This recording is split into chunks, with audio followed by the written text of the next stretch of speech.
Hoje vamos conversar um pouquinho sobre um livro muito importante da literatura alemã, Demian, de Hermann Hesse. Hermann era alemão, mas se naturalizou suíço e ganhou o Nobel de Literatura no ano de 1946. Demian foi publicado em 1919, logo após o término da Primeira Guerra Mundial. Esse contexto de Primeira Guerra, inclusive, foi muito marcante na construção dessa narrativa, como vocês vão perceber. O livro resgata as lembranças de Emil Sinclair, desde seus 10 anos de idade até a vida adulta. Emil, desde muito cedo e logo nas primeiras páginas, deixa claro que ele se vê confundido e dividido por dois mundos diversos, completamente diferentes e opostos. O primeiro mundo se reduzia à família dele, aos pais principalmente, que representavam amor, severidade, exemplo e educação, e seus atributos eram justamente a luz, a leveza, a claridade. Nesse mundo tudo era limpo, leve, de bons costumes, havia perdão e boas intenções, amor e veneração, versículos da Bíblia e sabedoria. Era preciso permanecer nesse mundo para que a vida fosse clara, limpa, bela e ordenada, como diz o próprio Sinclair. Por outro lado, o segundo mundo era um universo com fantasmas, escândalos, histórias de roubos, assassinatos, histórias que homens embriagados agrediam as suas esposas, policiais perseguindo ladrões, tudo de sombrio e violento que pudesse existir. O mais interessante para Emil é que esses dois mundos conviviam paralelamente. O mais interessante para ele era como ambos os universos estavam muito próximos um do outro. Aliás, essa dicotomia é muito marcada no livro todo. Dois polos são bem claros: a noite e o dia, claridade, escuridão, a bondade e a vontade de fazer o mal, a castidade e a libertinagem. Guardem isso porque isso é muito importante para a mensagem da obra. Por exemplo, Emil conta que quando Lina, uma funcionária da casa, se sentava e entoava hinos religiosos, ela pertencia inteiramente ao mundo dos pais, ao mundo luminoso e reto. Mas minutos depois, quando discutia com as vizinhas no açougue, pertencia a outro mundo. Da mesma forma acontecia com Emil. De imediato, ele era filho dos pais dele, então ele pertencia ao mundo luminoso, mas para onde quer que ele dirigisse a vista e os ouvidos, ele sempre se deparava com outro mundo e, portanto, ele também vivia nesse mundo. Emil conta que chegou a haver temporadas inteiras que ele preferia viver naquele mundo proibido, mas às vezes se dava conta que o objetivo da vida dele era ser tão claro e tão puro quanto os pais. As irmãs dele pertenciam igualmente ao mundo luminoso. Emil diz que elas eram melhores e mais perfeitas do que ele próprio. Tinham seus pequenos defeitos, claro, mas nada muito significativo, diferente dele, que se considerava muito mais próximo do mundo obscuro. Um certo dia, Emil, que devia ter um pouquinho mais que 10 anos, estava passeando com dois colegas vizinhos quando se aproxima deles um outro garoto, mais velho, de uns 13 anos mais ou menos, grosseiro, filho de um alfaiate beberrão. O nome dele era Franz Kromer e o livro diz que toda a família dele desfrutava de má fama. Franz era aquele típico bad boy dos filmes, se vangloriava de delitos, mandava nos outros meninos, cuspia no chão, e o grupinho começa a contar várias histórias se vangloriando de delitos, de maldades que eles fizeram. E aí, Emil, filho de família burguesa, aluno de colégio particular, estava se sentindo totalmente isolado naquele grupinho. Então ele começa a inventar uma história para se enturmar e para contar vantagens. Daí ele inventa que, com a ajuda de outros colegas, ele roubou um saco cheio de maçãs de um pomar que ficava ao lado do moinho, mas não eram maçãs comuns, eram aquelas da melhor qualidade. Um ficou à espreita enquanto o outro subiu na árvore e jogou as maçãs para baixo, de modo que o saco ficou tão pesado que eles tiveram que deixar metade das maçãs para trás, mas voltaram para buscar meia hora depois. Aí Emil termina o relato esperando ansioso pela aprovação do grupo, mas todos ficaram olhando para ele, calados e imóveis, aguardando a manifestação de Kromer, que pergunta em um tom de ameaça: "Isso tudo é verdade?" "Claro que é!" Emil diz: verdade mesmo? Você jura? Aí Emil fica nervoso, mas não podia desmentir, né? O jeito foi sustentar a mentira. Cromer diz então: jure por Deus e pela vida eterna. E aí Emil diz: por Deus e pela vida eterna. Cromer depois encurrala Emil, segura ele pelo braço e diz: você sabe a quem pertence o pomar ao lado do moinho? Aí Emil diz que não e Cromer diz: eu sei muito bem de quem é. Eu sei que roubaram também as maçãs de lá e o dono prometeu que ia dar 2 marcos para quem dissesse quem era o ladrão. Aí Emil fica assustado e pergunta se Cromer vai contar ao dono quem foi o autor do roubo. E Cromer diz: eu sou pobre, não tenho pai rico como você. Se eu puder ganhar 2 marcos, eu tenho que aproveitar. Bem, por causa desse fato, dessa invenção, melhor dizendo, Cromer vai chantagear Emil até não poder mais. Emil precisa pagar a quantia, mas ele não tem dinheiro. E para conseguir se livrar dessa confusão, ele ia ter que cometer pequenos delitos para pagar esses 2 marcos. Aí Emil fica se martirizando porque jurou em falso por Deus e pela salvação da alma dele, e naquele estágio já não importava mais se ele fosse culpado pelo delito de furto ou de mentira. Fica se perguntando por que ele foi inventar a história do roubo? Por que ele foi se vangloriar de um furto como se fosse um ato heróico? Ao longo da narrativa, Emil vai se dando conta de que quanto mais ele tentava evitar os impulsos do mundo obscuro, mais eles jogavam ele para dentro desse mundo. Nessa tentativa de sufocar esses impulsos, ele vai se tornando cada vez mais fraco e a família acha até que ele está doente. O fim desse tormento chega quando entra na escola um aluno novo, filho de uma viúva de posses, alguns anos mais velho que Emil, mas parecia ser muito mais velho. Ele se chamava Max Damian, o Damian que dá nome ao livro.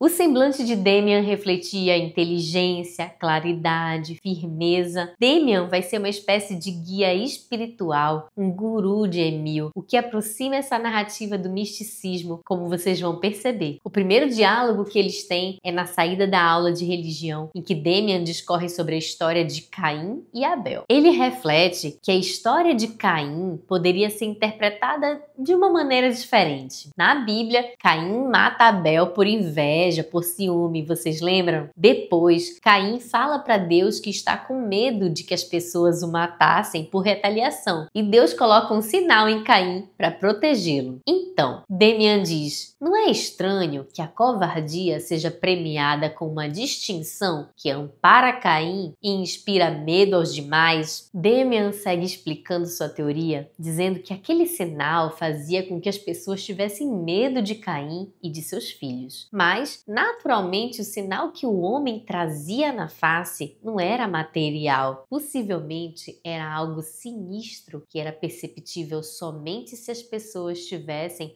um pouco mais de vivacidade e de audácia no olhar. Os filhos de Caim, marcados com o sinal, atemorizavam os demais, e aquele sinal passou a ser explicado não como a distinção de que realmente era, mas teve efeito totalmente contrário. Porque os homens corajosos, as pessoas de caráter, segundo Damian, sempre inquietaram os demais. Logo, se tornava francamente incômoda a existência de uma raça especial de homens sem medo e capazes de infundir medo aos outros. E então eles atribuíram uma lenda para se vingarem dessa raça e justificarem os temores sofridos. Damian diz que, na opinião dele, Caim era um bom sujeito e inventaram essa história toda porque o temiam. Emil fica impressionado com aquilo, perguntando por que Damian defendia Caim daquela forma. E de repente ele fica confuso e pensa: o próprio Damian devia ser uma espécie de Caim, já que ele possuía aquele estranho poder no olhar.